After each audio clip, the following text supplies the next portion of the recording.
Deus te use aí, meu pastor.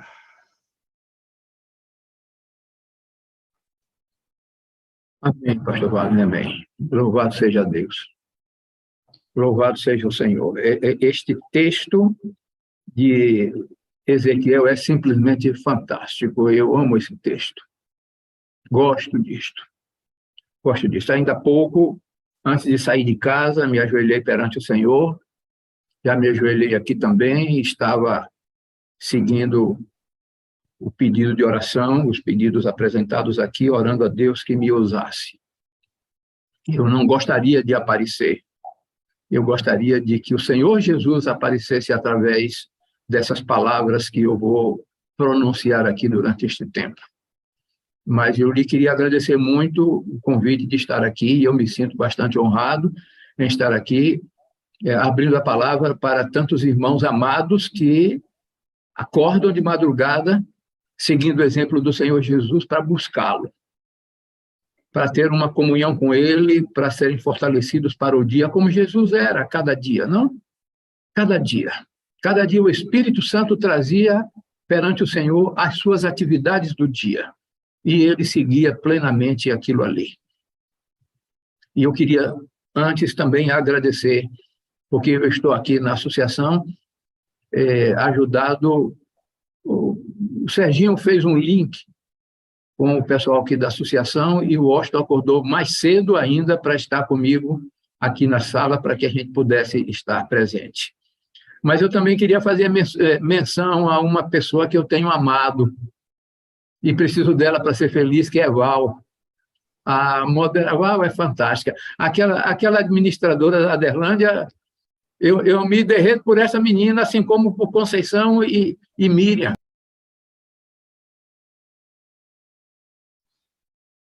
Pastor, o senhor, por favor, abra o seu áudio, por gentileza, de novo. É só abrir novamente. O senhor tinha dito Conceição e Miriam, viu, pastor? Isso.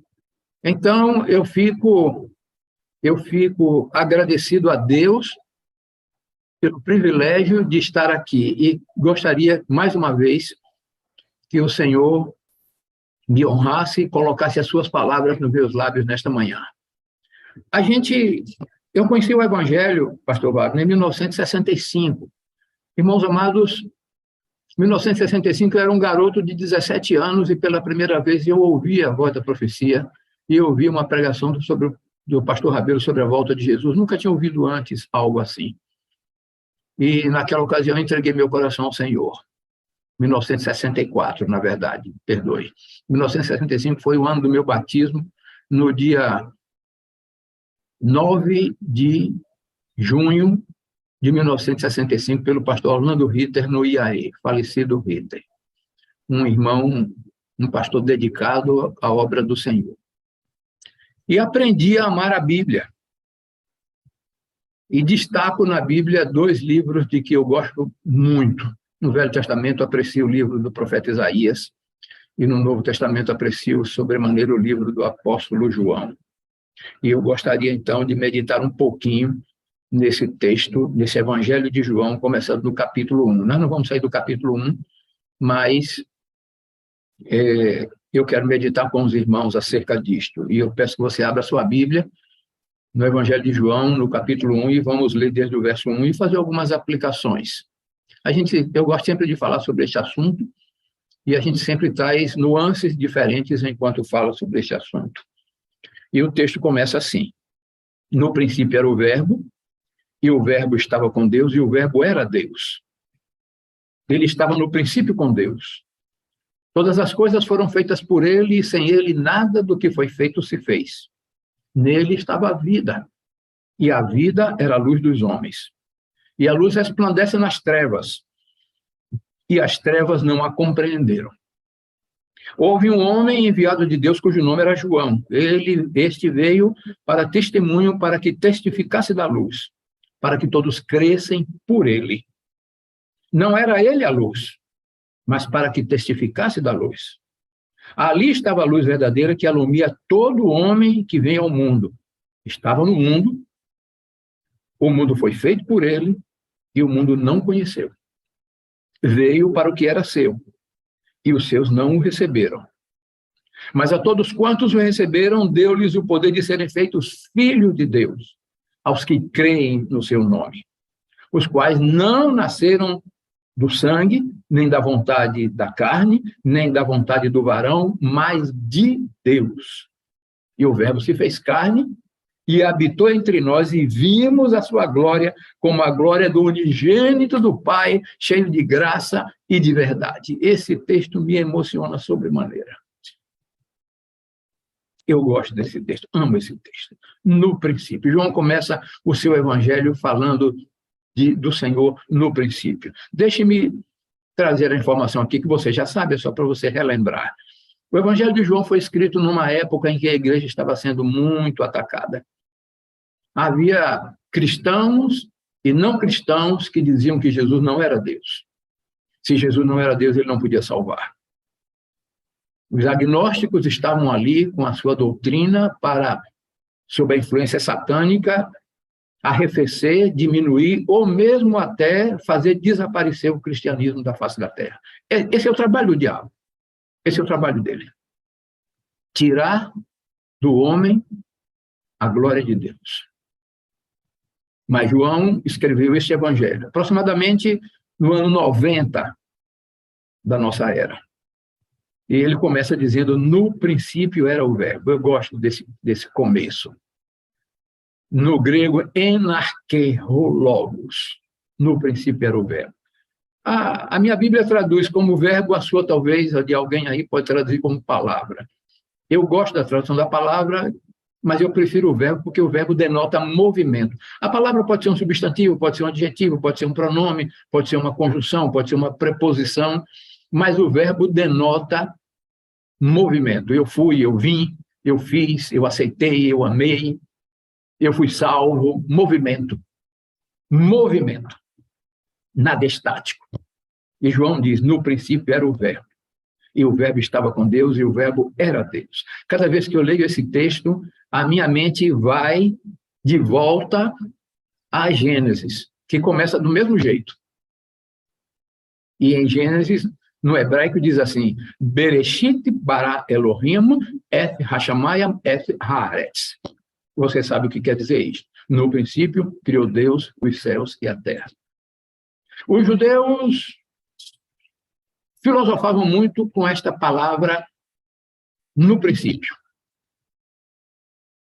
Eles argumentam e argumentavam, talvez argumentem ainda hoje, se a Bíblia é um livro perfeito, é o livro de Deus, por que começa com a segunda letra do alfabeto, um Beit, ao invés de um Aleph?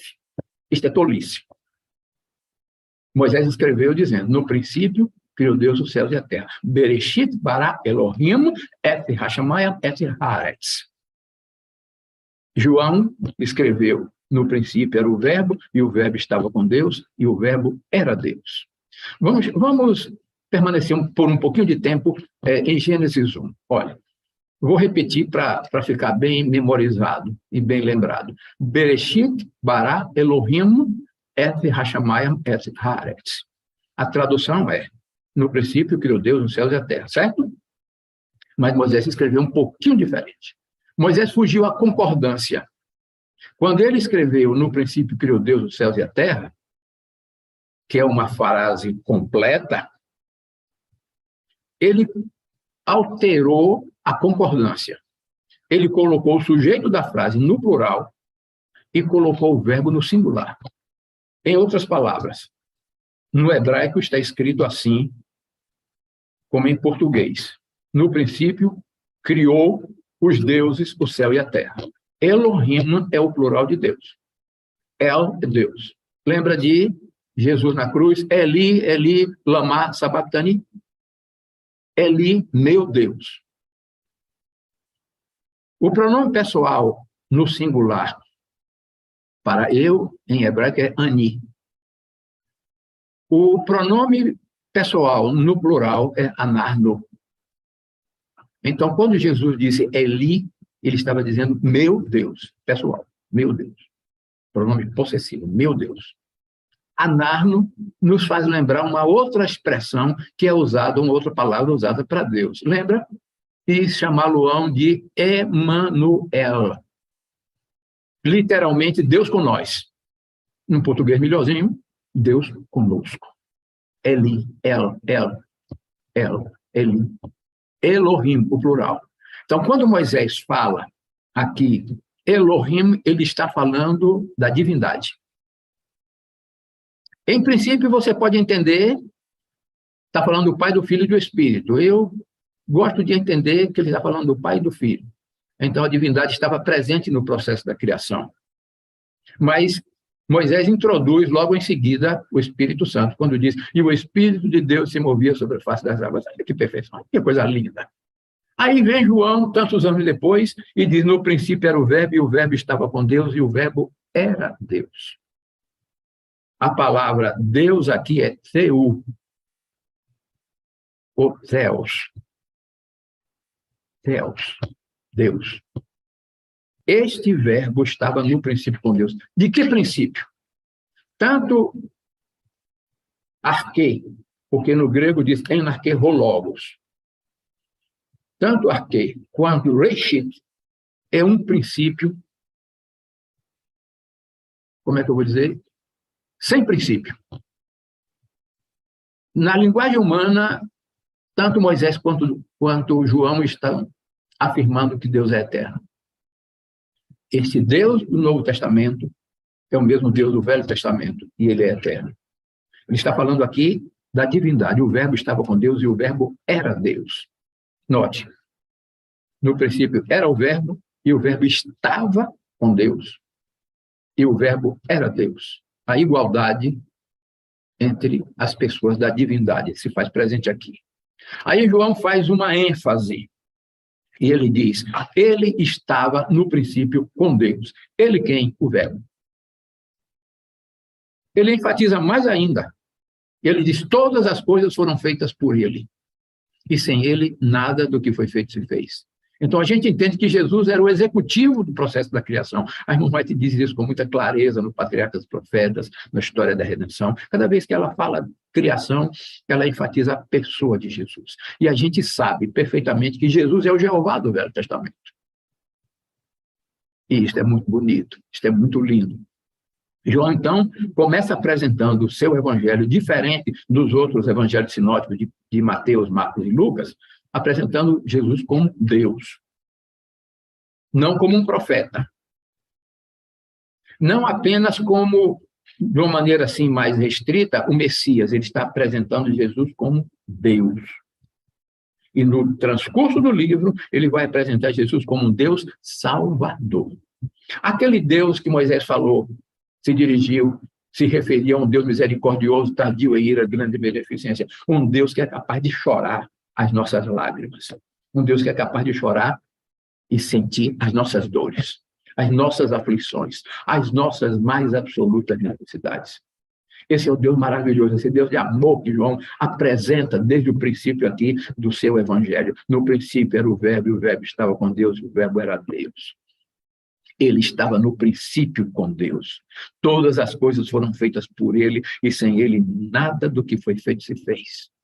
Que coisa mais linda. Nada do que foi feito se fez. Então, meu irmão amado, você e eu somos criaturas maravilhosas de Deus. Fomos feitos por ele. Diferente do que o uniformismo aplica, o evolucionismo aplica, nós não somos produtos de um acaso, filhos de um ser unicelular qualquer, de uma ameba qualquer. Nós somos criaturas de Deus. Você e eu somos criaturas de Deus. Se somos criaturas de Deus e a Bíblia nos apresenta e nós temos testemunhado, porque temos vivenciado que Deus é amor, nós somos criaturas do amor. É por isso que é gostoso estar na sala 57 e dizer, eu te amo e preciso de você para ser feliz. Talvez no português melhor seria assim, eu te amo e preciso de ti para ser feliz. Ou eu lhe amo, ou eu o amo e preciso de você para ser feliz. Mas deixa estar do jeito que está bonito, do mesmo jeito, ok? Nós nos amamos porque ele nos amou primeiro. E porque nós nos amamos, em razão do seu amor, nós nos tornamos semelhantes a ele quando amamos.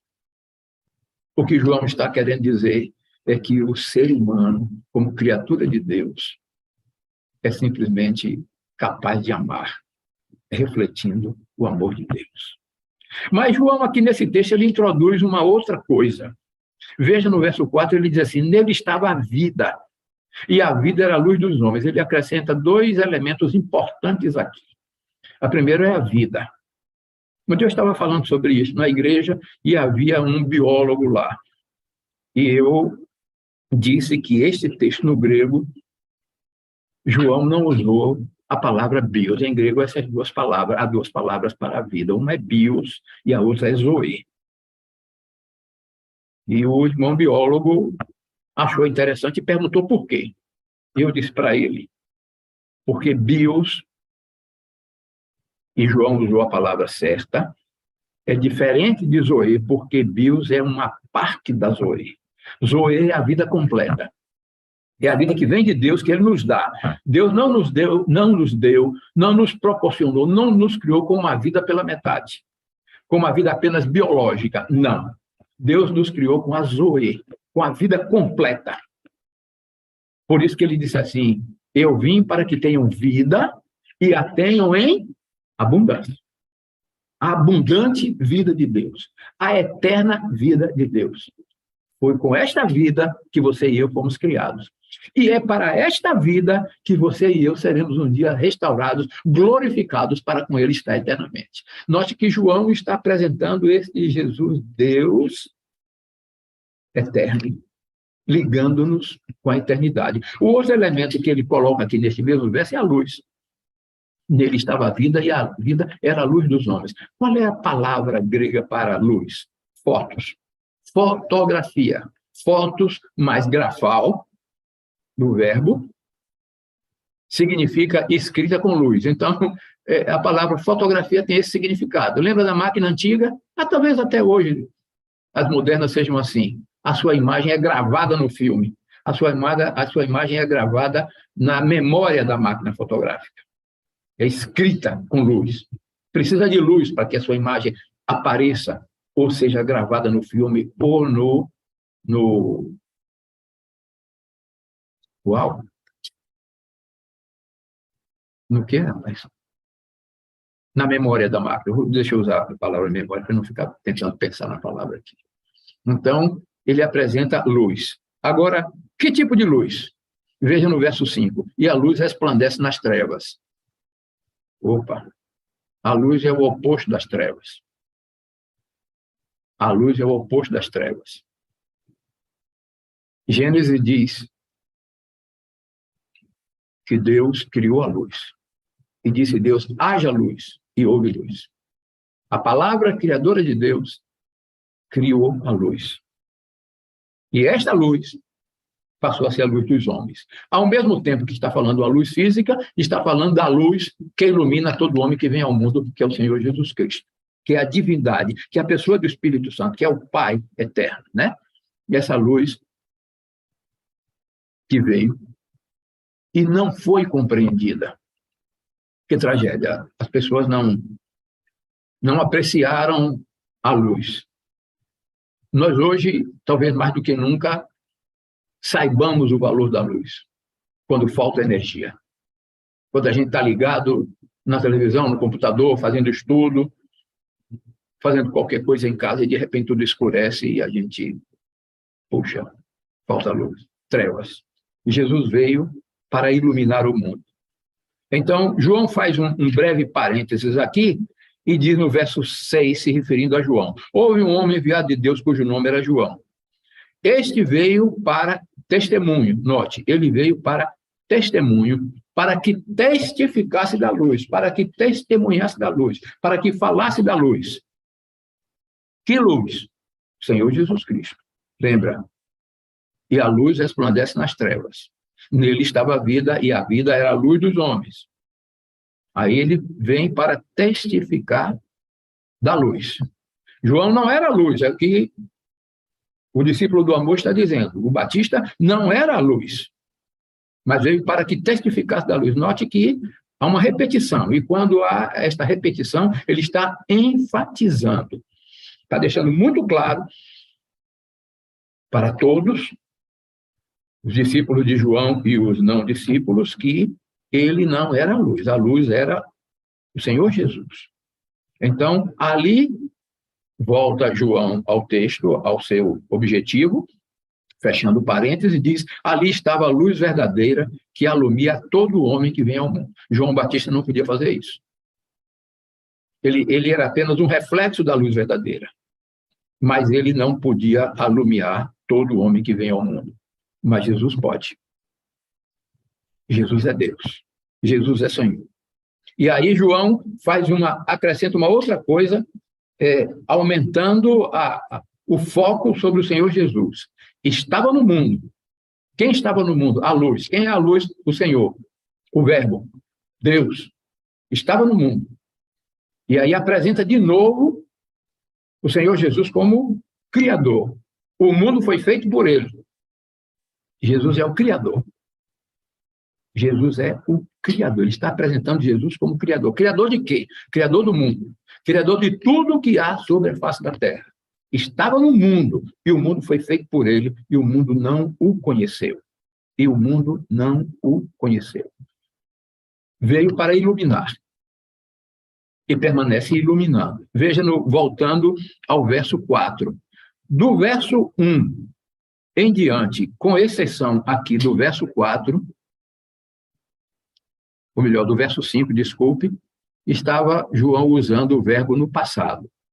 O verbo era, o verbo estava, foi feito,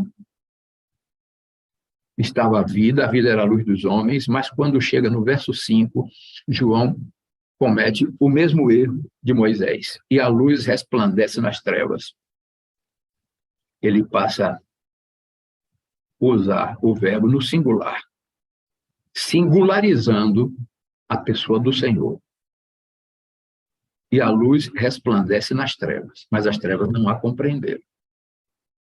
João singularizou para dizer que este resplandecer da luz vem desde o processo criativo. Ela não esmaece, ela não apaga. A luz continua resplandecendo. Ok? Então, voltando ao verso 10, diz que estava no mundo, o mundo foi feito por ele, e o mundo não o conheceu. João está apresentando aqui algo mais significativo. Veja, o mundo estava no mundo, o mundo foi feito por ele, o mundo não o conheceu. E para usar o verbo conheceu, ele usa gnosco. O gnosco significa um conhecimento experimental. Não é o conhecimento de alguém que a gente encontra na rua. Eu conheço fulano. A gente conhece quando vive junto. A gente conhece verdadeiramente quando vive junto. A gente conhece verdadeiramente quando caminha junto, quando mora junto, quando habita junto. Eu tenho perguntado a muitas pessoas hoje, muito mais do que antes, pessoas que eu nunca vi na vida, eu no supermercado, por exemplo, eu me aproximo de uma pessoa e pergunto assim: eu posso lhe fazer uma pergunta? E a pessoa diz: pois não. Ela não espera nunca. A expressão da pessoa quando eu faço a pergunta é de tremenda surpresa. E alguns com a fisionomia bem pensativa. Eu pergunto assim: quanto tempo você tomou com Deus hoje? Tem gente que se assusta. Uma senhora, uma vez, a cara mais deslavada, 2 horas e meia. A cara dela não era de quem passou 2 horas e meia com Deus. Não. Mas há outras que dizem assim: a gente precisa tomar mais tempo com ele, não é? Eu digo: e repito isto: a gente conhece alguém quando vive junto. Os antigos diziam assim: quer conhecer alguém? Viaje ou more junto. Aí você vai conhecer. Porque, na verdade, quando a gente chega em casa, é a hora que a gente tira a máscara. Você sabe a primeira coisa que uma mulher faz quando entra em casa, quando vem da rua, que entra em casa, vem do trabalho, a primeira coisa que ela faz é tirar o sapato. Todas as mulheres entram em casa e tiram o sapato. A primeira coisa que faz é tirar o sapato. Antes de lavar as mãos, ela tira o sapato. É um hábito feminino. Vocês, mulheres, vão de concordar comigo. Não é? A primeira coisa que faz. Alívio. Sentir alívio nos pés. Sentir dentro de casa. E dentro de casa a gente tira a máscara, a gente fica aliviado das pressões dos conhecidos e desconhecidos do lado de fora. Então, dentro de casa, quando a gente tira a máscara, a gente mostra de fato quem a gente é. O que João está dizendo aqui é que o mundo não conheceu o Senhor, o seu Deus, porque não tinha uma experiência pessoal com ele, nunca viveu com ele. Nunca dormiu, nem nunca acordou, nem nunca conversou, nem nunca tomou tempo para estar com ele. O tempo era por demais fugaz. Passageiro por excelência. Aquela passagem rápida. Igual o carro no asfalto, não deixa rastro. Este tipo de conhecimento não faz crescer. Esse tipo de conhecimento não é provocado pelo Espírito Santo. Ele não revela o amor incondicional. Ele não revela a comunhão e não revela a missão. O conhecimento que revela esses 4 itens da sala, e isto é lindo, pastor Wagner, isto é lindo, irmãos amados, isso é lindo, isso é para a gente guardar no coração. Isto é a atuação do Espírito Santo na vida da pessoa. Então, João vai um pouco mais fundo e ele usa o verbo vir pela segunda vez. E esse verbo vir, João usa muitas vezes neste evangelho. Preste atenção quando você lê ou estudar o evangelho de João. Veio para o que era seu, e os seus não o receberam. Veio para o que era seu, os seus não receberam. Quem eram os seus? A princípio, a priori, os judeus, a nação escolhida, a nação sacerdotal. Mas os seus não o receberam. Não o reconheceram como Messias, não o reconheceram como Deus, não o reconheceram como Salvador. Se perderam na voragem do tempo. Se perderam. Porque não reconheceram o dia da sua visitação, como diz na Bíblia. Não conheceram o Senhor. Mas João vai um pouco mais adiante e coloca no verso seguinte, que é o verso 12, uma conjunção. E é uma conjunção adversativa, quando ele está mudando o pensamento. A conjunção adversativa tem esta finalidade de unir o pensamento, mas fazendo oposição.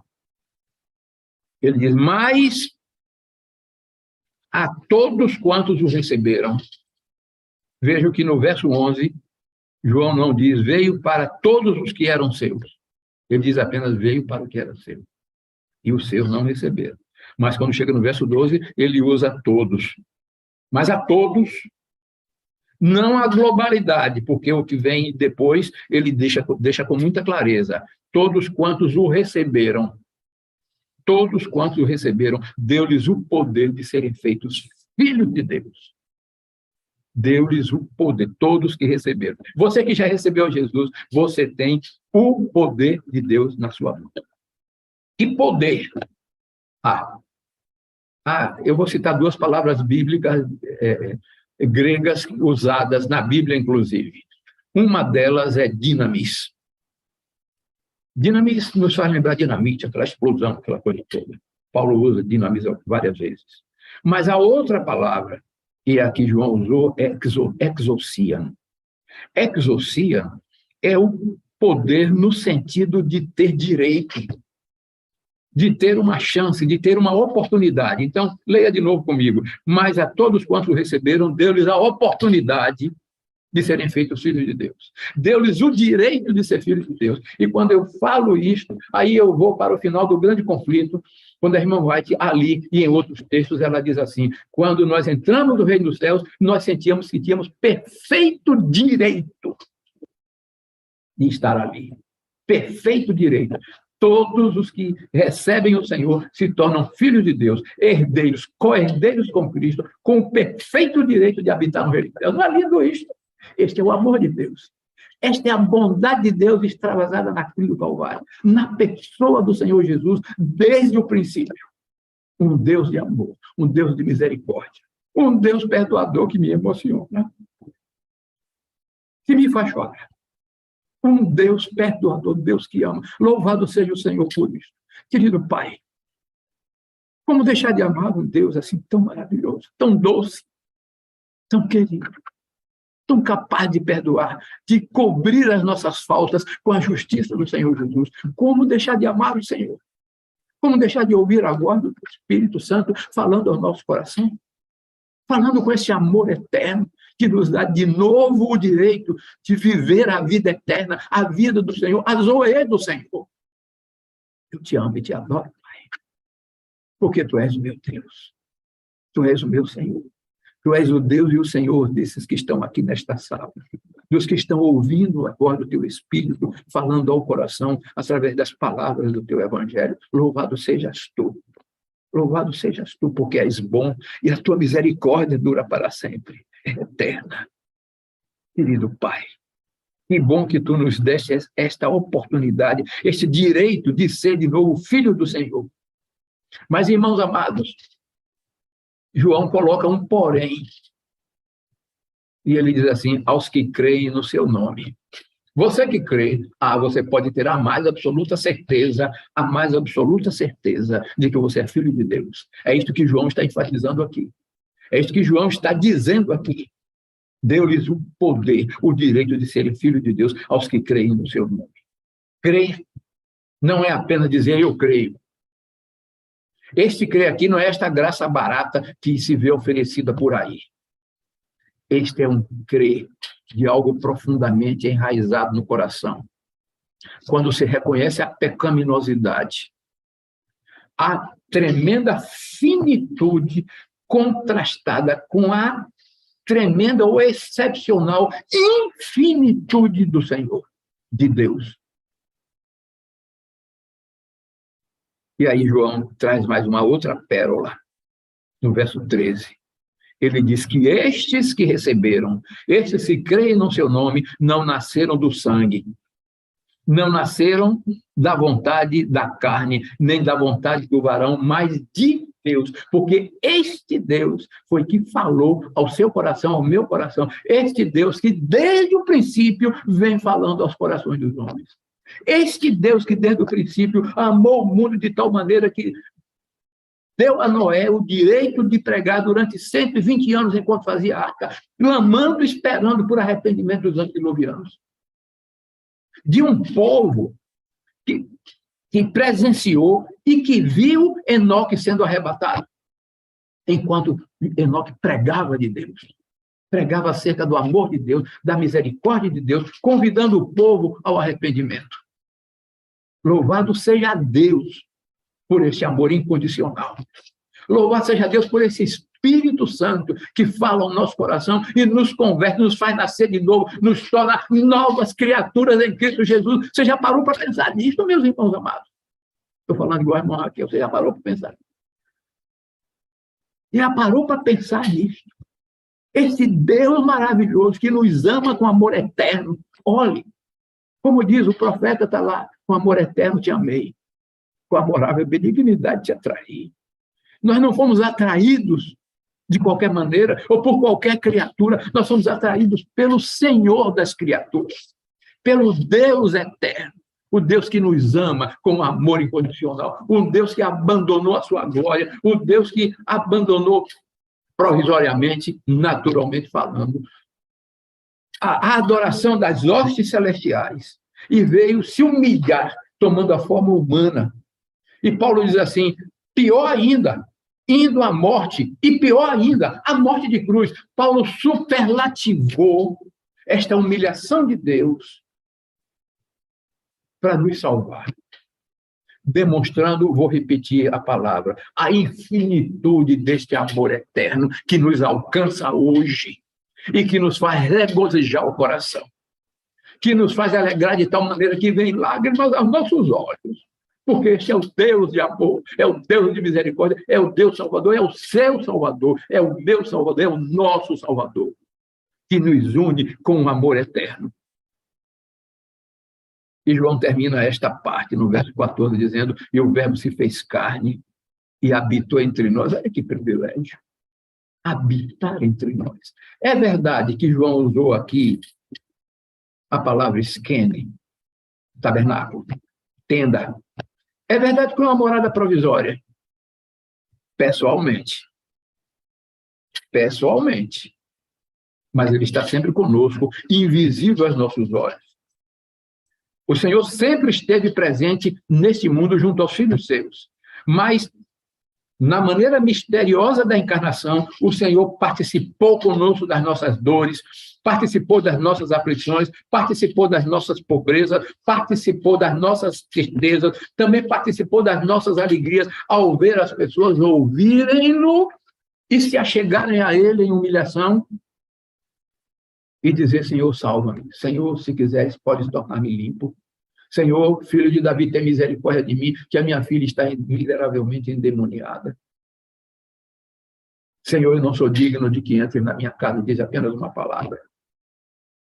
Essas pessoas que amaram o Senhor pela revelação desse caráter grandioso de Deus através do Senhor Jesus, se entregaram completamente e não apenas pediram, elas suplicaram, entregando o seu ser, o seu coração a este Deus maravilhoso. E desgraçadamente alguém disse: fora com este, dá-nos Barrabás. Que tragédia quando alguém não reconhece o Senhor e pede o pecado. João falou da luz, e eu quero lhe dizer que você não é filho das trevas, você é filho da luz, você foi iluminado pelo Espírito Santo. Somos iluminados pelo Espírito Santo quando abrimos a palavra. Quando estudamos a palavra, quando nos ajoelhamos perante o Senhor, a luz do céu nos ilumina, resplandece em nós. E nós, então, refletimos o resplendor dessa luz para aqueles que estão ao nosso redor. Louvado seja Deus que nos usa. Ainda que calados, ainda que quietos, ainda que no leito de enfermidade, ele resplandece. Uma vez eu visitei um irmão em Itabuna, com câncer. Foi a minha primeira visita assim que eu cheguei ao distrito. E quando eu fui visitar o irmão Praxedes, nos seus dias finais, quando eu entrei na casa dele, que me acheguei junto ao leito dele, ele olhou assim para mim, antes que eu falasse alguma coisa, ele disse: Pastor Leomar, eu tinha anunciado que iria. Ele disse: você já se encontrou com Jesus? Você já se entregou a Jesus?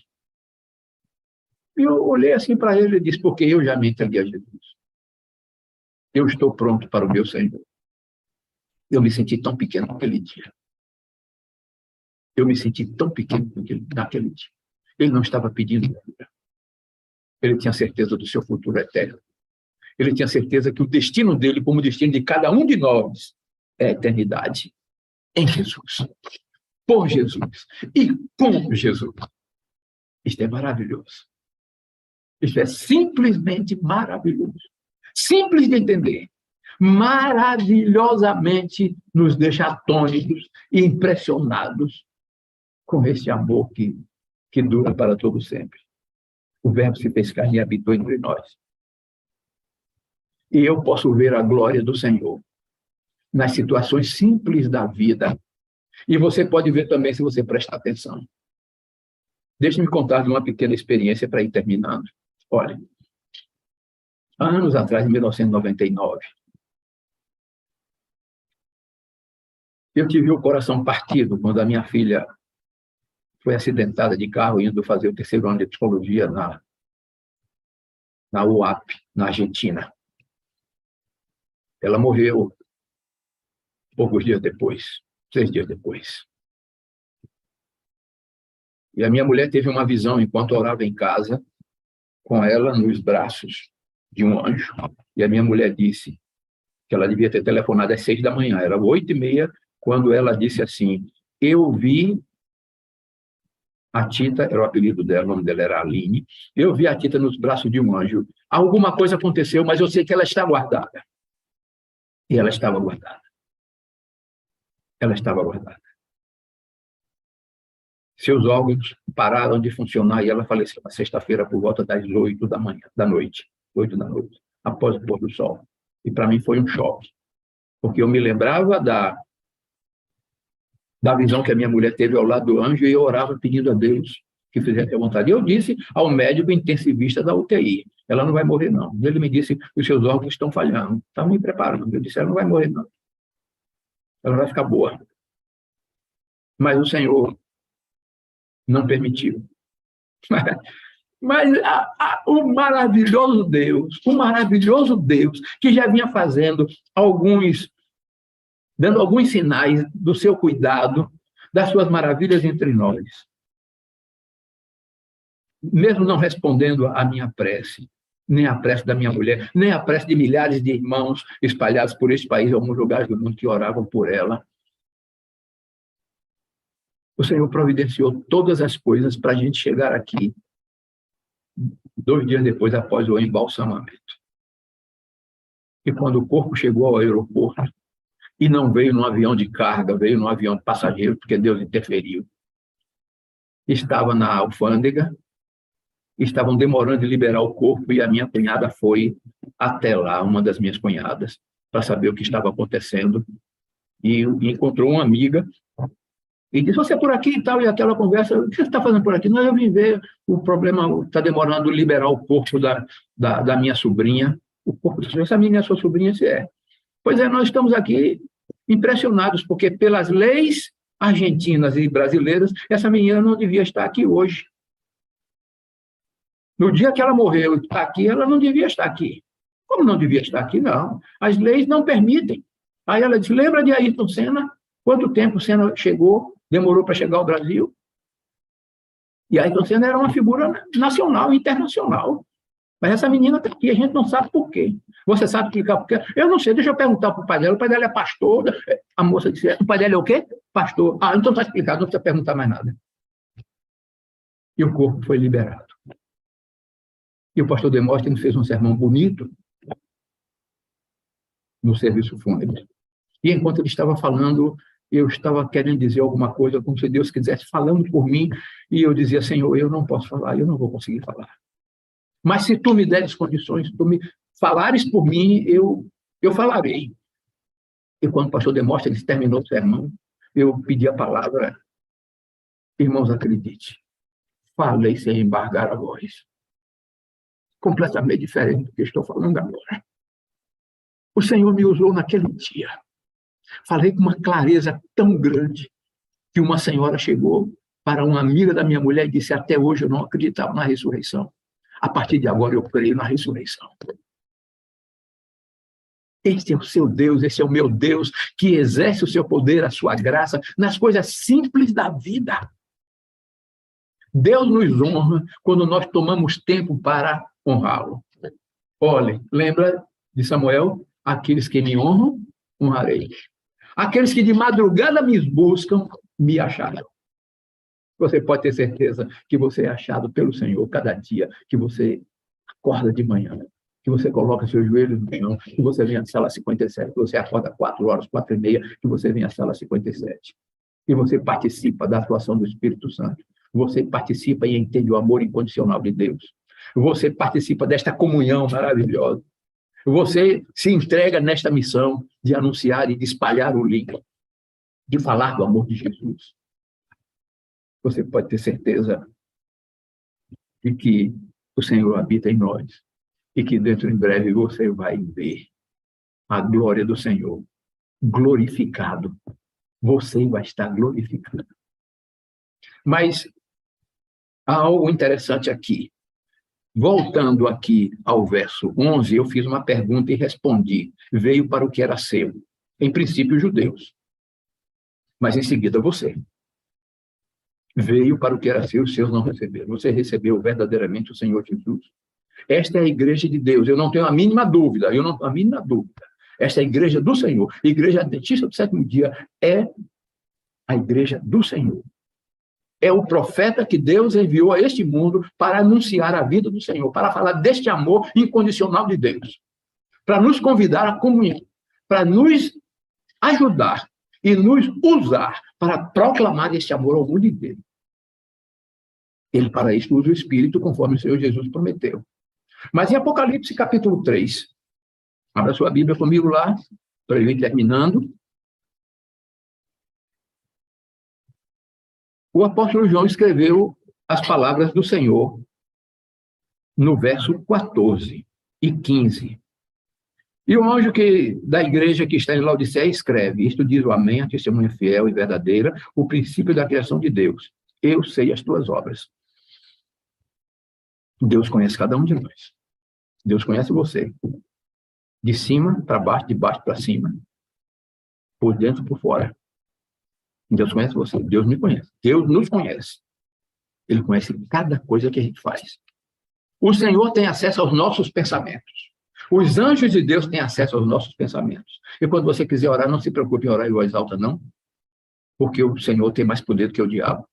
Mas o diabo não tem acesso aos nossos pensamentos. Os anjos de Satanás não têm acesso aos nossos pensamentos, mas os anjos de Deus têm. Eles sabem o que a gente pensa. Por isso que Deus nos conhece de dentro para fora, de fora para dentro, de trás para frente, frente para trás. Deus nos conhece todo dia. Você imaginar, Deus conhece. Ninguém consegue se esconder de Deus, porque Ele nos conhece. E Ele sabe que nós somos mortos. Apesar de tudo, nós somos mortos. Mas Ele não nos quer mortos, Ele nos quer quentes.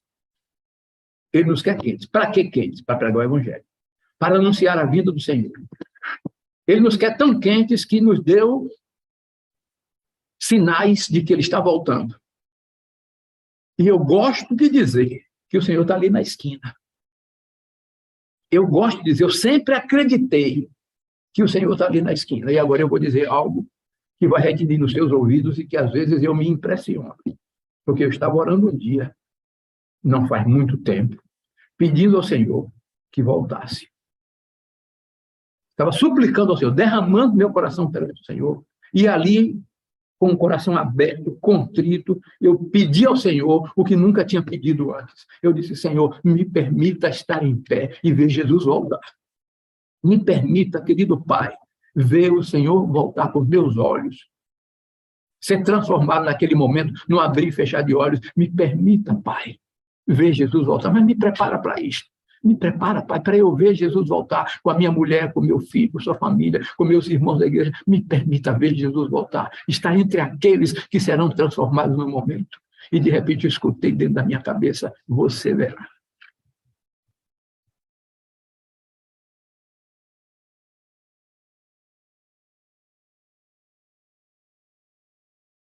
E quem sou eu para Deus me dizer isto? Mas eu ouvi. Mas eu ouvi. Mas eu ouvi. Como Deus me mandou dizer que a minha filha está salva. Pastor Zinaldo, que está aí me ouvindo, conversar sobre ele um dia, sobre a situação da Tita, ele disse, rapaz, eu vou publicar isso, você me manda, eu te mando. E ele resumiu tudo que eu mandei para ele, publicou na revista Ministério. E no final o pastor Zinaldo disse assim, eles creem que ela está salva. Não. O Senhor disse que ela está salva. O Senhor me mandou dizer que ela está salva. E eu tenho certeza da sua salvação, como eu tenho certeza da minha salvação e da sua salvação. Nós, os que abraçamos, os que cremos e que aceitamos esse direito que Deus nos deu de ser filhos. Então, assim sendo, nós não podemos ser mornos, nós temos que ser quentes. Nós temos que ser quentes. E como diz neste livro aqui, eu gosto muito deste livro, Preparação para a Crise Final, é uma edição antiga que eu comprei quando estudante ainda, quando membro da igreja em 1968, quando estava no Rio de Janeiro estudando. E diz que a testemunha fiel diz assim, seria mais aceitável para o Senhor que os membros mornos que professam a religião nunca se houvessem chamado pelo seu nome. São peso contínuo para os que desejam ser fiéis seguidores de Jesus. São pedras de tropeço para os incrédulos. Primeiro Testemunhos, volume 1, página 188. Mas mais adiante, no texto sagrado da Bíblia, diz assim, arrepende-te. Este Jesus amoroso nos apresenta o que somos, mas ele nos concede o arrependimento, nos aconselha o arrependimento. Quem nos dá o arrependimento? O arrependimento não é uma iniciativa humana, não é nossa, é dele. E quando nós nos arrependemos, nós pedimos perdão, e é ele que nos perdoa. E o perdão é o maior dos milagres que pode acontecer na história de um ser humano. O perdão é o maior dos milagres que pode acontecer na história humana. Porque quando Deus nos perdoa, Deus nos leva de novo ao Éden antes do pecado. Quando Deus nos perdoa, como num quadro negro, numa lousa, ele vem com a esponja, apaga tudo e nada fica. Ele faz isso conosco. E nos cobre com a justiça do Senhor Jesus. Por isso que Paulo, a Bíblia chama isso de nova criatura. Jesus chamou de novo nascimento. Nós nos tornamos novas criaturas em Jesus. Então, irmão amado, você que aceitou Jesus de todo o seu coração, você que se converteu ao Senhor, você que busca o calor do Espírito Santo na sua vida, dentro do seu coração, você é uma nova criatura em Cristo. Você é uma nova pessoa em Jesus. Jesus o torna novo, Jesus o torna maravilhoso. Arrependimento implica em reconhecimento do pecado, tristeza pelo pecado e o desejo de abandoná-lo. É isso que quer dizer o arrependimento. Essa é a implicação do arrependimento.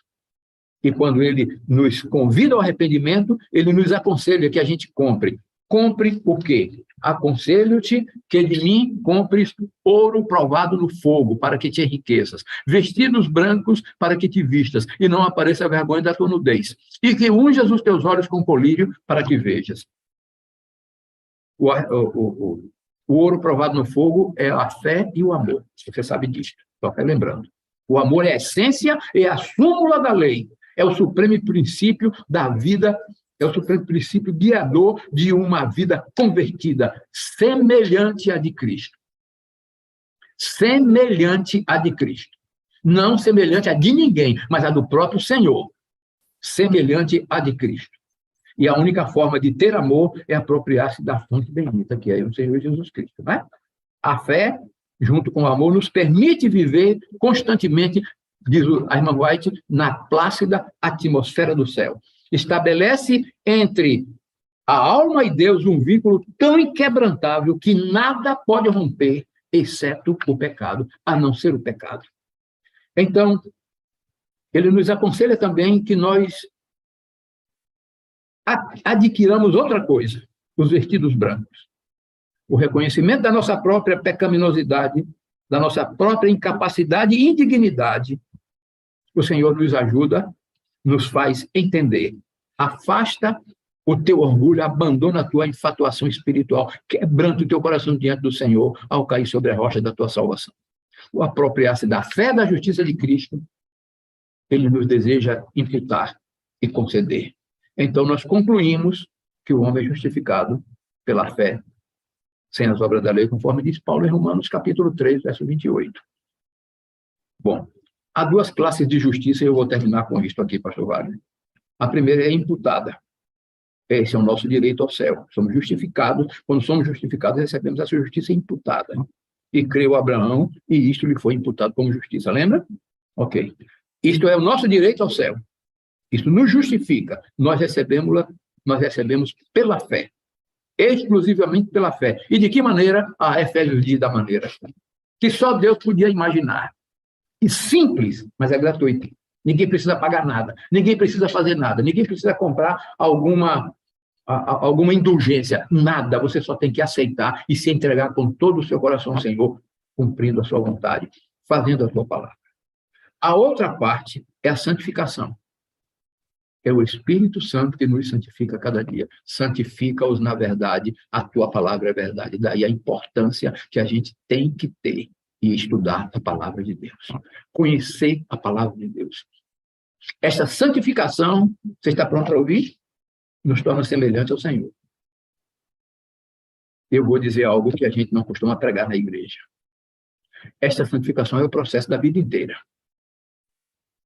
Mas essa santificação é um processo que nos aperfeiçoa. Paulo fala em aperfeiçoamento da fé. Mas esta perfeição, esta santificação, nos leva a algo extraordinário que está na primeira carta de João, no capítulo 3. Leia comigo. Para você pensar. Na primeira carta de João, no capítulo 3, nós lemos o que está escrito assim. Deixe-me ler o texto para a gente formar o contexto e ficar mais fácil de entender. Desde o verso 1. Vede quão grande amor nos tem concedido o Pai, que fossemos chamados filhos de Deus. Por isso o mundo nos não conhece, porque o não conhece a Ele. Amados, agora somos filhos de Deus e ainda não é manifestado o que havemos de ser. Mas sabemos que quando Ele se manifestar, seremos semelhantes a Ele, porque assim como é, o veremos. E qualquer que nele tem esta esperança, purifica-se a si mesmo, assim como ele é puro. Qualquer que comete pecado também comete iniquidade, porque pecado é iniquidade. Outras Bíblias dizem que pecado é transgressão da lei. Que lei? A lei de amor. E bem sabeis que ele se manifestou para tirar, execrar excluir os nossos pecados. A palavra bem moderna, deletar os nossos pecados. E diz mais ainda: e bem sabeis que ele se manifestou para tirar os nossos pecados, e nele não há pecado. Qualquer que permanece nele, na sua Bíblia mais moderna, talvez diga assim, não continua pecando. Na minha Bíblia diz assim, não peca, e eu gosto dela. Ela é mais, a tradução é mais literal, não peca. Qualquer que peca não o viu nem o conheceu. E quando eu leio isso aqui, eu me lembro de Caim. E Caim vai fazer aquele diálogo afrontoso com Deus. Sou, porventura, guardador do meu irmão? E Deus lhe faz uma pergunta. O que fizeste? O sangue do teu irmão clama a mim desde a terra. Abra lá em Gênesis para você ler esse texto que eu vou citar agora. No capítulo 4, no verso 11.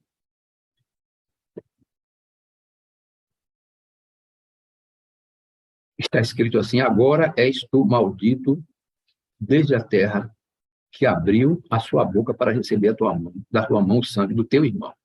Mas no verso 7, antes da maldição, Deus diz a Caim: se bem fizeres, não haverá aceitação para ti. E se não fizeres bem, o pecado jaz à porta. Mas a ti cumpre dominá-lo. Cabe a cada um de nós. Cabe a cada um de nós viver de tal maneira que o pecado não tenha domínio sobre nós. Então, eu tenho que fechar as janelas da alma para o pecado. Eu tenho que trabalhar com a minha audição, tenho que trabalhar com os meus olhos, tenho que trabalhar com a minha boca, tenho que trabalhar com o meu pensamento, tenho que trabalhar com o meu todo para não pecar. Aí você me pergunta, pastor, e alguém pode viver sem pecar? Pode. Se ele é a habitação do Espírito Santo. Sim, mas se eu pecar, aí de novo é externado a infinitude do amor de Deus. Se alguém pecar, temos um advogado junto ao Pai, Jesus Cristo justo, que nos apaga o pecado e nos dá um novo começo, um recomeço. Mas isso não quer dizer que a gente tem que viver sempre pecando e pedindo perdão, pedindo perdão. Não, Senhor. A gente tem que se apegar ao Senhor e viver uma vida sem pecado. Lembra de Jó? Qual foi o testemunho que Deus deu de Jó? Reto, justo, temente a Deus e que se afastava do mal. Deus não disse que Jó era um pecador. Deus não disse que Jó era um inconsequente. Deus não disse que Jó era alguém que vivia na mão e contramão da vida espiritual. Não. Jó era firme no Senhor. E o Senhor confiou e entregou na mão de Jó a sua reputação de um Deus justo. Deus entrega na mão de cada um de nós a reputação dele, de um Deus justo, amoroso, perdoador e salvador. Querido irmão, querido amigo, querido filho de Deus, apegue-se à palavra do Senhor. Apegue-se à promessa do Senhor, porque o Senhor tem algo para você que você jamais imaginou. E Paulo entendeu isso, por isso que ele disse, aquilo que o olho não viu, que o ouvido não ouviu e que não subiu à imaginação do homem é o que Deus tem preparado para aqueles que o amam. Nós não temos noção do que nos espera. Nós não temos noção da glória que nos espera. Por isso eu entendo muitas vezes porque a irmã White diz, eu não queria voltar para este mundo escuro. Me permita ficar. E o anjo disse, se você for fiel, você estará entre os 144 mil. Deus quer que cada um de nós seja fiel para estar com o Senhor para todo sempre. A mensagem do Senhor é uma mensagem de prazer, de alegria, de salvação, de glória. A existência da sala 57, eu não tenho a mínima dúvida, eu nunca conversei com o pastor Wagner sobre isso, nunca conversei com ninguém sobre isso, mas o objetivo da sala 57 é santificar cada um de nós, a fim de que nós recebamos e sejamos glorificados desde agora. Senhor, que o Senhor nos abençoe, que o Senhor nos ajude, que o Senhor nos fortaleça para que a gente tenha uma fé sempre acrescida, uma santificação sempre mais próxima do Senhor e reflitamos o seu amor incondicional, o seu amor eterno. Pastor Wagner, me permita uma palavrinha aqui de nada. Oh, meu Deus, querido Pai, obrigado pelo privilégio de ter-te como Deus e Senhor da vida. Que bom, Pai, que bom, como tu és bom. E eu te amo, eu te adoro, porque tu és meu Pai, tu és meu Senhor. Tu amas a cada um de nós e nos dás uma mensagem extraordinariamente linda para a gente pregar às pessoas que não te conhecem, para a gente viver dentro do coração. Eu te amo, Pai, por tudo que tu és, por tudo aquilo que farás ainda neste mundo com os teus filhos, pelo teu amor eterno que não esmaece e que deseja salvar cada pecador. Dá-nos teu Espírito Santo, Pai, teu Espírito, aquele Espírito doce que fala no nosso coração, para que a gente ame incondicionalmente o Senhor Jesus, para que a gente mantenha essa comunhão querida, eterna, que dá vontade de não se afastar de ti, de ficar ao teu pé o tempo todo, de não se ocupar com outra coisa. Mas, ao mesmo tempo, Pai, a gente sente dentro do coração o desejo de falar do amor do Senhor, de falar do amor de Jesus, de extravasar este desejo de salvação que tu colocaste dentro dos nossos corações. Louvado sejas tu, Pai. Louvado sejas tu por esse amor eterno. Agora abençoa estes irmãos queridos que estão aqui. Abençoa aqueles por quem eles pediram. E eu tenho percebido que tem pedido tanto por cura de câncer, tem pedido tanto por retorno de feridos que se afastaram dos braços do Senhor. Tem pedido tanto por conversão de familiares, pessoas que a gente ama. Querido Pai, não cerre os teus olhos, Pai. Não cerre os teus olhos. Não cerre os teus ouvidos para não ouvir. Eu sei que tu ouves. Mas vem, Pai. Vem. Vem, Pai. E atende a nossa prece. Atende a nossa prece, conforme a tua vontade, para a tua glória. Meu Pai, no nome de Jesus eu dirijo esta oração. Amém. Amém. Amém. Vida no Espírito. Amor incondicional. Comunidade saudável. Missão atrativa. Sala 57. Estamos em movimento. Essa é a nossa vinheta, pastor, que resume exatamente isso que o senhor pregou aí, né? Pastor, até que hora o senhor tem aí na sala da associação? Eu tenho aqui 7h15. O senhor só pode ficar até 7h15 aí? Eu posso ficar mais um pouquinho de tempo, porque daqui a pouco começa o culto, mas... 7h30, pastor?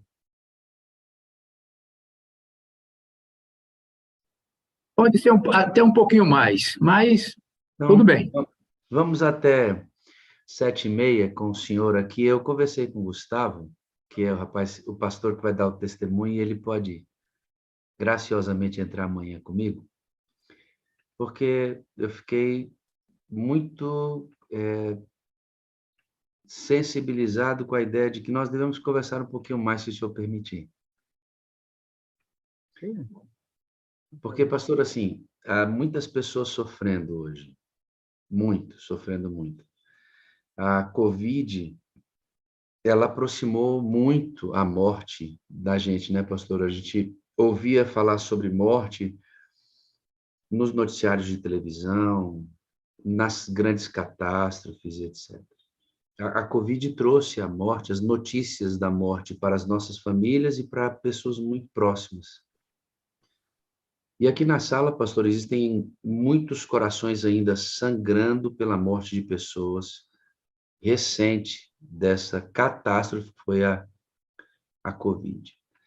E eu ouvi falar, pastor, eu tenho uma filha de 23 anos, Ana Lins Nóbrega Almeida. Ela é parte da minha vida, da minha existência. Eu dou a vida por essa menina. Se ela precisar do meu coração hoje, eu morro. Ela vive facilmente, tanto que eu amo essa criatura. E eu vi o senhor falar, pastor, assim, de uma maneira tão espiritual e sóbria sobre o enfrentamento que o senhor teve com sua esposa da morte da sua filha, e decidi perguntar se o senhor gostaria de compartilhar um pouco conosco de como foi que vocês passaram por esse processo, como conseguiram consolidar a vida cristã, o ministério, o casamento do senhor. Ela estava fazendo teologia, né? Aparentemente, por que não terminou? Porque que, né? Tem toda uma questão envolvida nisso. Desculpe, pastor Wagner, ela estava fazendo psicologia. Psicologia, ok. Psicologia. O senhor poderia compartilhar conosco um pouco mais sobre isso? Posso. Na verdade, eu tenho essas informações aqui que dá para fazer um sermão. Ok. É muito lindo o que Deus fez. Pastor Wagner, me permita só dizer isso aqui. Até na morte de alguém querido assim, o amor de Deus é extraordinário. O que Deus faz é algo que a gente tem dificuldade em entender, mas é o amor do Senhor. Deixa eu entender um pouquinho. Aí eu vou no tempo do senhor, tá? Dentro desse tempo que o senhor tem com a sala da associação, por isso eu me preocupei. Como é que era o nome dela? Como é que é o nome dela? Quanto tempo ela tinha de vida quando ela faleceu? Fala um pouquinho da história dela para a gente. O nome dela é Aline. É uma mistura de Aliomar, Ali, e Nilza. Então, o nome dela era Aline com I. Aline Tormes e Araújo. A minha filha era neta, portanto, a terceira geração de adventista do sétimo dia. E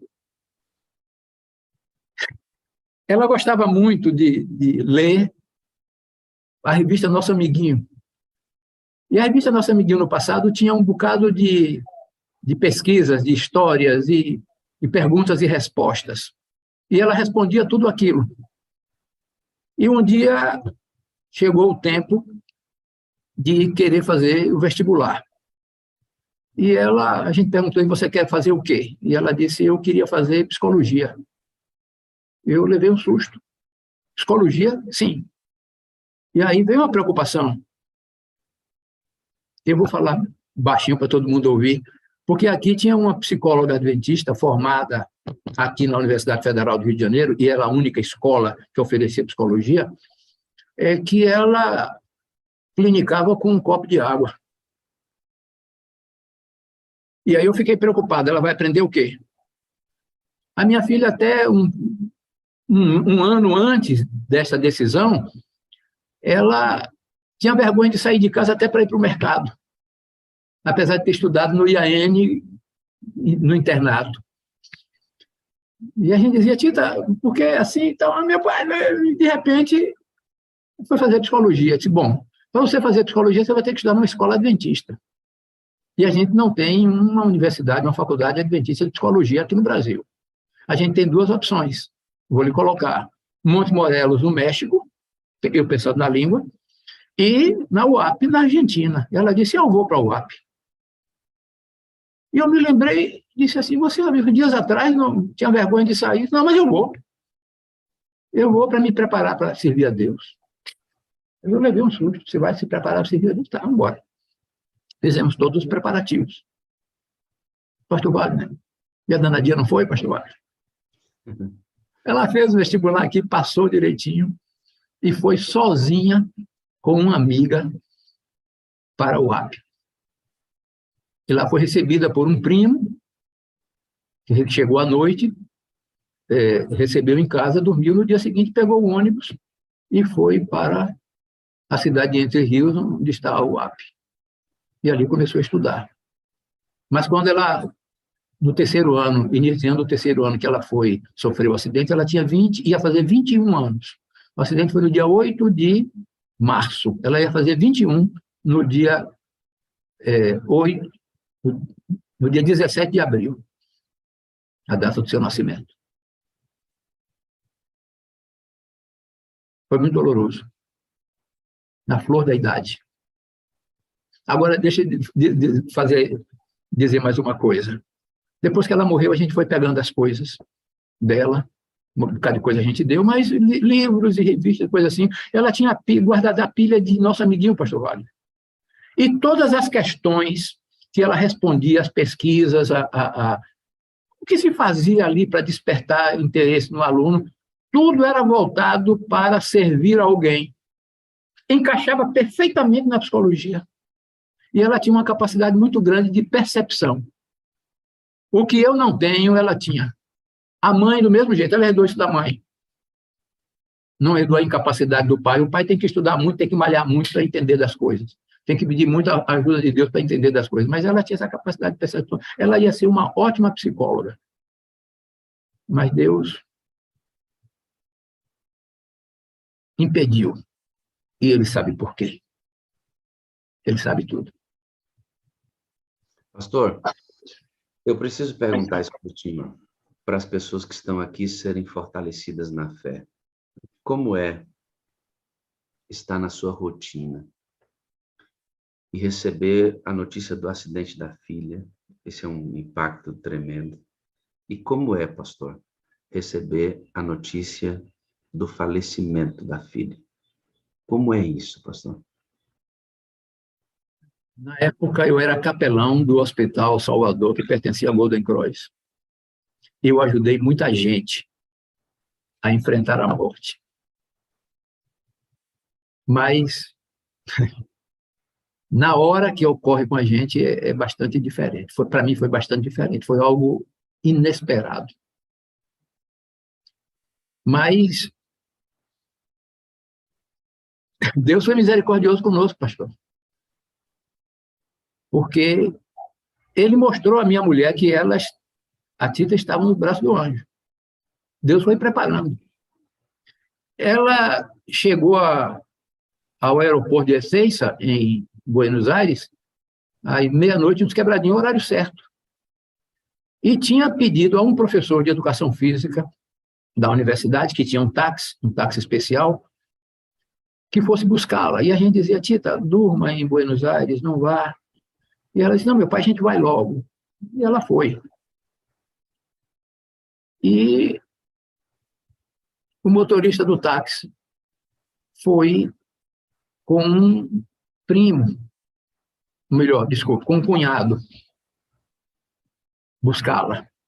E quando chegou ao aeroporto, ela ligou e disse: meu pai e os meninos chegaram e eu estou saindo. A gente se fala às 6 da manhã quando chegar lá no UAP. Eu disse: está certo. E ela foi embora. Às 6 da manhã, devia ter ligado e não ligou. Depois nós ficamos sabendo que 1 hora depois de ter saído de Buenos Aires, o motorista do carro, taxista, o professor, bateu no fundo do caminhão parado. Eu estive lá,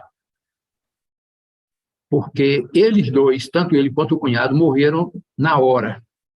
E tive a curiosidade de ver a que velocidade vinham. O velocímetro estava parado em 120 por hora, dentro do limite de velocidade da rodovia.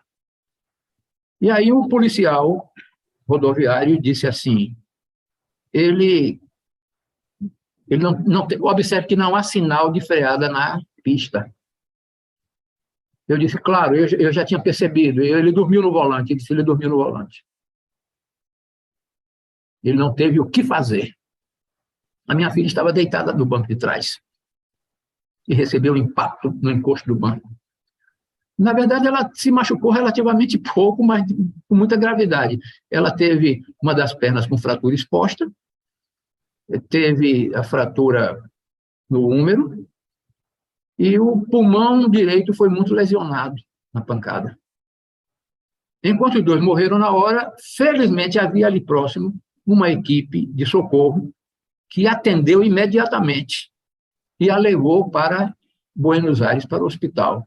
E ela chegou. Quando nós chegamos lá, na UTI, a enfermeira responsável disse: essa menina maravilhou todos nós aqui, porque ela chegou lúcida, dando o seu nome, a sua idade e orando.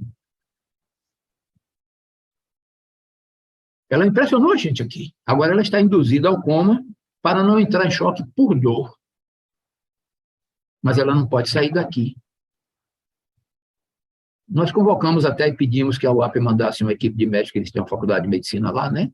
E a UAP mandou, e os médicos disseram: não pode ser transferida, não. Ela tem que ficar aqui. Mas o médico disse assim para nós: a única coisa a favor da sua filha é que ela é jovem e saudável, o resto tudo contra ela. Ele disse: mas ela vai sair. E eu fiquei naquela expectativa, conforme já falei. Mas a gente orava, a gente pedia, a notícia se espalhou pela igreja aqui no Brasil, a notícia se espalhou pelo mundo inteiro, irmãos de vários lugares do mundo passaram e-mail para nós dizendo que estavam orando por ela. Mas Deus disse que não, mas foi muito complicado. Mas nós não orávamos pedindo apenas a cura, pastor. Nós orávamos pedindo que Deus fizesse a vontade dele. E Deus fez. E Deus fez. Para minha mulher foi muito doloroso, muito triste, porque a Tita era a amiga de bater perna num shopping, por exemplo, de ir para a rua fazer compras, coisa assim, era amiga. Nós tínhamos 2 filhos. Tínhamos um menino, um filho, um homem hoje, já casado, pai de 2 filhos, e tínhamos a ela. Ela era amiga da mãe. Foi tão doloroso para minha mulher que ela teve câncer de mama. O câncer dela foi motivado pelo estresse. A gente tem um irmão na igreja, um psicólogo chamado Mariano Schmidt, que foi nosso contemporâneo no IAE, no antigo IAE, né? E um dia ela conversando no encontro que teve aqui, ele chegou para ela e disse assim: Nilza, você já teve alguma doença física? Algum problema físico? Foi assim que ele perguntou para ela. Eu disse: não. Então enterre sua filha, senão você vai ter. E pouco tempo depois, no exame de rotina, ela percebeu que tinha um nódulo e o nódulo era um câncer. Para minha mulher foi muito triste, foi muito doloroso. Ela ainda sente muito hoje. Mas o Senhor nos tem confortado. Faz falta, mas Deus nos conforta. Isso tem quanto tempo, pastor? Isso foi em 1999. Parece que foi ontem, pastor. Logo em si, quando ela morreu, eu era capelão do hospital. Em julho de 99, eu fui para um distrito, o distrito do Cabula. E ali, quando a minha mulher teve câncer, a igreja, abraçou a minha mulher. Foi um conforto tão grande. Como a igreja central aqui de Salvador abraçou a gente quando a Tita morreu. Foi um abraço que a gente nunca se esqueceu. Até a gente se emociona quando fala isso, tanto ela quanto eu. Todas as 2 igrejas nos abraçaram de uma maneira maravilhosa. A irmandade da igreja estava ali. E pastor, foi algo assim tão extraordinário o que Deus fez, porque quando eu cheguei ao cemitério para o serviço fúnebre, eu fiquei impressionado pela quantidade de gente. Eu pensei, puxa, morreu alguém importante. Não era alguém importante assim, aos olhos humanos, pastor, era aos olhos de Deus.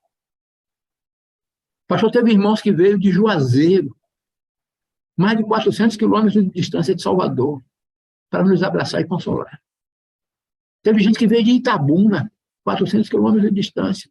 Teve um irmão que veio de Teixeira de Freitas, do extremo sul da Bahia, apenas para nos abraçar. O cemitério estava lotado de gente, e eu ficava olhando, meu Deus, o que é isso? Deus nos honrou com a sua presença através dos irmãos. E isso para nós é sempre confortante. Isso suplanta muito a dor. Porque Deus está dizendo assim, estou com você, viu? Você é meu. Fantástico. O que Deus faz. Aqueles que são servos de Deus, quando uma pessoa querida morre, pastor, sofre demais. Muito. Mas aqueles que não são servos de Deus se desesperam. É muito diferente, né, pastor? Muito diferente. O desespero do sofrimento. É muito diferente. Os que não temem a Deus querem se jogar junto com o caixão, querem ser enterrados juntos, porque tudo acaba ali. Para os servos de Deus que creem na palavra, não.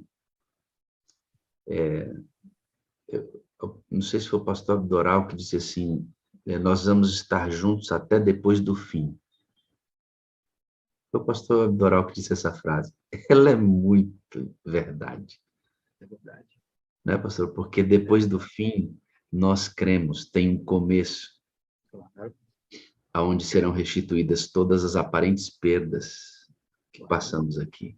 E aí eu quero dizer para o senhor, pastor Leomar, que para os filhos de Deus não há prejuízo. Mas pura verdade. Não há prejuízo, pastor, sabe por quê? O Deus que o senhor acabou de pregar, ele é criador. E ele pode restaurar tudo ao seu estado original. Ele vai fazer, pastor Wagner. Eu creio. Ele vai fazer. Aí está ancorada a nossa fé. Se ele não tivesse ressuscitado, seria vã a nossa fé, né? Por isso eu posso me encontrar com o Senhor depois do fim, né? Porque essas coisas serão eliminadas e o Senhor nos dará um novo recomeço. Por que eu pedi, pastor, para a gente ter esse momento e ouvir o Senhor? A morte da sua filha tem 23 anos. 23 anos. Mas para quem perde um filho, foi ontem. Enquanto o senhor está falando conosco, foi hoje. Não foi hoje. Foi agora. Porque só entende quem perdeu. Eu não entendo isso. E nem sei, eu tenho a minha de 23 anos, mais ou menos a idade do senhor quando o senhor a perdeu. Eu não tenho a menor noção do que é isso. Eu não sei que Você não vai ter, não, pastor. Você não vai ter, não. Não tem, pastor. Eu só posso imaginar o que é. E quando eu imagino, me causa dor, aflição, sem que eu passe por isso, imagine. Agora, você não vai nem ter tempo de sentir isso, pastor. Glória a Deus, pastor. Eu espero. Espero, inclusive, que se o tempo do Senhor for diferente, que ela me enterre e eu não. Não vai não. Pode ter certeza. Não vai não. Agora, por que eu pedi? O Gustavo está ali, daqui a pouco eu vou chamá-lo para orar, para apresentar o Gustavo a vocês. Por que eu pedi para ele para que a gente continuasse contigo? Pastor, porque vê-lo falar da morte da sua filha com esta sobriedade, alguém pode dizer, mas é porque tem tempo. Queridos, esse tipo de sanidade mental é dada pelo Espírito Santo. Aos homens que têm solidez, a mulher que tem solidez, ele nos ensina a sofrer adequadamente. Por isso que eu pedi para que ele continuasse. E você que perdeu alguém, querido, firme na rocha, firme, porque o Senhor tem sempre o melhor para nós. Agora, olha para o pastor e se inspira nele, no que ele disse, de que Deus continua sendo sempre, não o melhor que a gente pode ter, mas o único que nós, de fato, podemos ter. Né, pastor? O absoluto. O absoluto. Todo absoluto. Obrigado, pastor, pelo seu tempo, pela mensagem hoje. Enquanto o senhor pregava, eu estava prestando atenção e pensando comigo, a galera do acadêmico que gosta do grego, do hebraico, vai vibrar com esse negócio hoje. E foi uma bênção, né? Foi uma aula hoje, né? E, ao mesmo tempo, às vezes, entra um pastor aqui, vai sem usar uma palavra em grego e hebraico e atinge outro grupo, e é muito bonito esse colorido todo, eu glorifico a Deus. Um abraço na sua esposa. A multiplicidade dos dons, né, pastor? A multiplicidade do uso do Espírito que nos faz, assim, unidos neste mesmo amor, neste mesmo objetivo, neste mesmo evangelho, nesta mesma salvação. Obrigado. Mas não me agradeça não, pastor, não me agradeça não. Eu me senti privilegiado e honrado por isso. Eu orei bastante pedindo a Deus que nos abençoasse nisso. Na verdade, eu pedi a Deus que me escondesse atrás do Senhor Jesus. O senhor entrou hoje porque, pastor, era o dia, era hoje. Era hoje. Lembra que não deu certo aquele dia lá? Não era aquele dia lá, pastor. Era hoje, pode ter certeza. Gustavo, abre o seu áudio aí, por favor, pastor. Tudo bem? Tudo bem, pastor Wagner. Bom dia, amados. Aqui é o Antônio. Esse você está no telefone do Gustavo, né? Esse é o Antônio, é um angolano que daria o testemunho hoje, pastor, que eu pedi para que ele pudesse voltar amanhã conosco, para que pudesse estender essa história e conhecermos um pouquinho mais sobre a sua força da sua esposa, do seu filho num momento duro como esse, e fortalecer a vida daqueles que estão passando por isso. E o Gustavo tem uma história, pastor, extraordinária com o Espírito Santo, uma vida linda, né? Ele tem uma relação com o pai dele, que eu peguei nos áudios aqui, muito legal. até levá-lo a ser pastor. Gustavo, obrigado, viu, pela compreensão e poder agendar com a gente para estar aqui amanhã junto, viu, querido? Gustavo não, Antônio, estou com o seu nome ali no seu telefone. Obrigado, viu, Antônio? Louvado seja Deus, pastor. Eu vou pedir para que você ore, então, pelo pastor Aliomar, nesse momento. Pastor Antônio, por favor. Louvamos-te, ó Deus, pelo dom de Jesus, que por nós pecadores foi morto na cruz. Aleluia. Toda a glória te rendemos sem fim. Aleluia, Senhor. Por tua graça, nós imploramos para todo sempre. Que a graça de Jesus e a comunhão do Pai estejam com cada um de nós, trazendo paz, essa paz que excede todo entendimento, essa paz que foi pregada aqui pelo pastor Aliomar, essa paz que tem inundado a vida do pastor Aliomar, sua esposa, sua família, essa paz que nos dá segurança, tranquilidade a despeito das guerras e dos golpes duros que enfrentamos nessa vida, que possa ser um fato real na vida de cada um dos teus filhos e tuas filhas presentes aqui. Que a graça de Jesus traga amor, fervor espiritual. Que a graça de Jesus nos una cada vez mais com o Pai e que o Espírito Santo nos dê força, coragem, fé, até que possamos nos reencontrar com o próprio Jesus Cristo e vivermos a eternidade felizes com Ele. Nos despedimos aqui desta conexão virtual, mas não da conexão espiritual contigo. Queremos continuar conectados contigo, Pai, o dia de hoje e para todo sempre, em nome de Jesus. Amém. Amém. Obrigado, pastor Antônio. Amanhã nos falamos no testemunho. Obrigado, querido. Amém, amém. Que bom. E eu falei com ele aqui, ele falou, deixa o Espírito guiar. Eu falei, opa, esse tá no tempo certo. Pastor, eu tenho 4 coisas para dizer para o senhor, viu? Eu amo o senhor. Eu preciso do senhor para ser feliz. O senhor é a parte visível de Deus. E eu creio mais em Deus, pastor Aliomar, porque o senhor existe, meu amado. Eu lhe retribuo tudo isso, irmão. Lhe retribuo tudo isso. Pode ter a mais cristalina certeza. Deus seja louvado. Um grande abraço na sua esposa, no seu filho, nesses amados que nos auxiliaram aí para que o senhor entrasse de uma forma tão perfeita como hoje, tá bom? Grande abraço. Outro, pastor Wagner, outro. Eu fui edificado, e você? Muito edificado, né? Como é poderoso isso tudo, né? Como Deus nos abençoa. Coisa linda. Amanhã, o pastor Antônio vem e vai dar o testemunho dele. Vou dar só um resuminho, para você ficar curioso. Lembra que eu falei do verdadeiro dom de línguas da Bíblia, na segunda-feira? Lembra? Então, se você quer conhecer sobre o verdadeiro dom de línguas, amanhã, entra que o testemunho do pastor Antônio vai ser um dos trechos sobre esse assunto. E você vai ficar maravilhado com o milagre que Deus fez com esse pastor em um lugar onde ele estava, com pessoas de um outro idioma que ele não conhecia, e nem as pessoas conheciam o idioma onde ele estava. Ele estava numa região onde as pessoas não entendiam o que ele falava, e também ele não compreendia o que as pessoas falavam. Bom, eu não vou falar mais nada. Amanhã você vai ver que extraordinário milagre fez Deus na vida desse pastor, para ele pregar o evangelho. Top! Coisa linda de se ver, tá bom?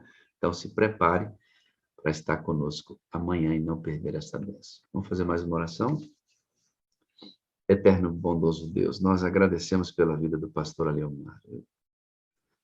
Fez uma mensagem profunda na palavra de Deus. Depois vem com o testemunho de um homem que foi fortalecido pelo teu Espírito para suportar o impacto tão agudo como é a morte de um filho, de uma filha, no caso da Aline, e persistir fiel a Deus. Ver um homem desse falar maravilhado sobre Deus é lindo depois de sofrer uma dor como essa. É exatamente essa a nossa diferença. Nós sofremos, até podemos ficar doentes, claro, somos seres humanos, mas nós não nos desesperamos. Não. Não, porque o Senhor pode todas as coisas, e Ele é criador. Ele cria com a palavra. Para Ele não há limites. Ele é Deus. Ele é Deus. Por isso enfrentamos uma doença, perda de uma filha, enfrentamos dificuldades financeiras, enfrentamos essas calamidades que envolvem o mundo, a maldade, a doença que tem vindo sobre a humanidade, de uma maneira diferente, muito diferente, ancorados, firmes, literalmente, nas promessas de um Deus que nunca falhou e nunca deixará de cumprir suas promessas.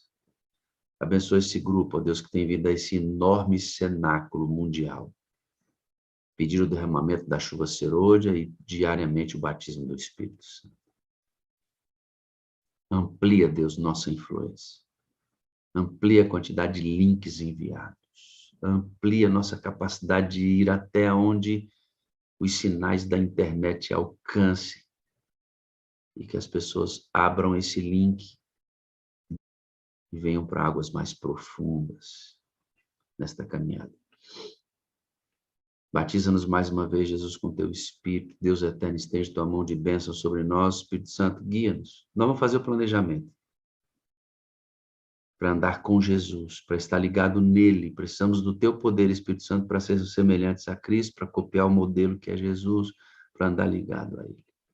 E dar-nos um dia feliz e proveitoso naquilo que diz respeito, primeiro, a pregar o evangelho do reino de Deus. É em teu nome, Jesus, nosso precioso e amado Salvador e Senhor das nossas vidas. Pedimos e agradecemos. Amém, amém e amém. Eu fui edificado, e você?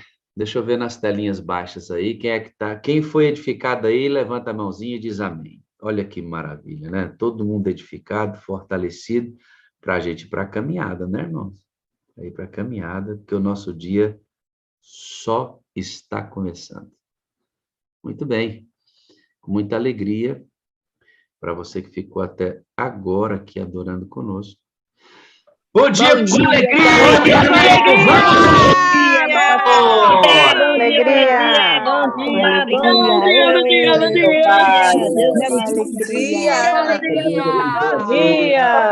Bom dia com alegria! Bom dia com alegria!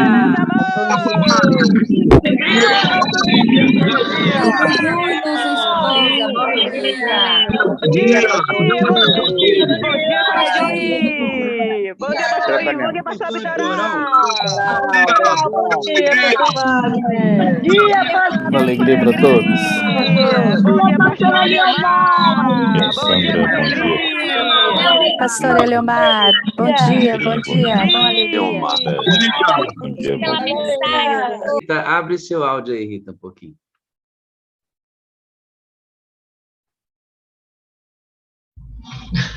Bom dia, tudo bem? Você está onde, Rita?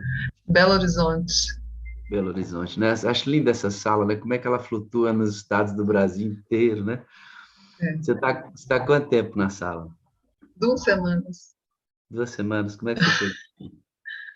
Eu cheguei através de uma irmã, no encontro daquele do MASC. Eu estava lá em Brasília, ainda com meu filho, né? Que eu tenho ajudado ele desde o começo da pandemia, que eu fico mais lá do que aqui, mas eu moro em Belo Horizonte. É porque eu moro em Brasília, né? Ah, tá. Eu moro aqui em Sobradinho, numa cidade satélite. Meu filho está no Guará 2. E aí, assim, a irmã me apresentou no encontro do MASC, e eu vou falar com toda sinceridade, eu não consigo mais deixar de de participar. É incrível, é incrível. E hoje eu vou falar para o senhor, realmente a mensagem do pastor foi muito profunda, muito, muito. E geralmente eu mando uma mensagem de manhã cedinho, né? Eu tenho colocado meu despertador para as 4.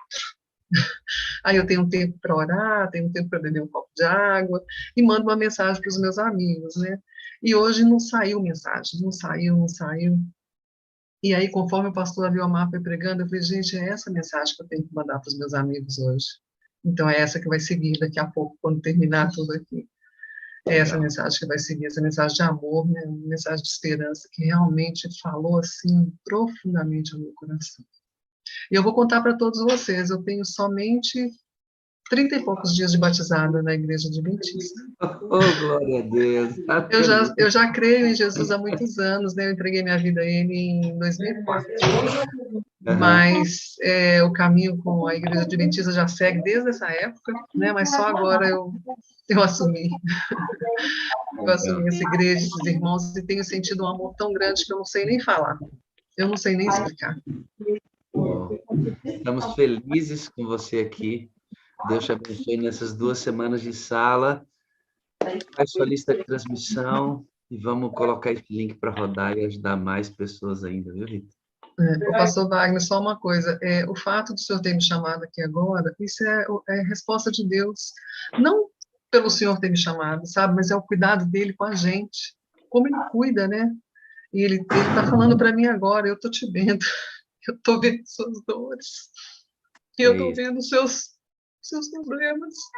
Não pense que você está sozinho. Esse é o cuidado dele com nós e comigo hoje. Com todos nós. Muito obrigada, Deus.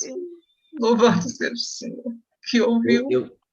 Eu creio profundamente nisso, Rita, porque eu creio no movimento de Deus, nas coisas que Ele faz aqui, e uma parada como essa para falar com você tem a ver com as suas necessidades pessoais, sabe? Quando Deus pede para parar é porque realmente Ele tem alguma coisa. E hoje Ele está curando e dando certezas que você precisava ter. Amém. Aqui, né? Isso é maravilhoso. Isso é maravilhoso. O pessoal da sala vai... Amamos você, Rita! Bem-vinda! Te amamos, Lídia! Rita, você é muito importante para nós. Deus te abençoe. Amamos, Rita! Nós chamamos Rita! Amada Rita, sempre, amém! De Jesus, florzinha de Mandacaru. Glória a Deus. Amém, amém. Muito obrigada. Ritinha, te amamos, Ritinha. Bem-vinda, minha linda! Rita, se Meu choro é de abraçada. alegria, gente. Meu choro é de mais, felicidade. Rita, essa família vai separar de você, viu? Acredite. Nós somos uma família. Amém. Obrigada, Paulo. Obrigada, família. Pedro. Obrigada, Deus te obrigada. ama e nós também te amamos. Muito amada, irmã. Viu, Rita? Oh, glória a Deus. Cuidado de Louvado seja Deus Deus pela com a sua minha vida, minha filha. Amém. Amém, amém. Preciso de ti, querida irmã.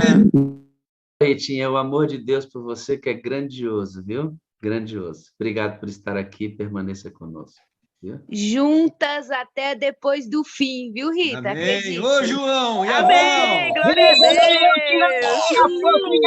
Juntas até depois. Vamos até depois do fim. Contando 1, 2, 3. É hora de dizer tchau. Vamos lá? Até amanhã.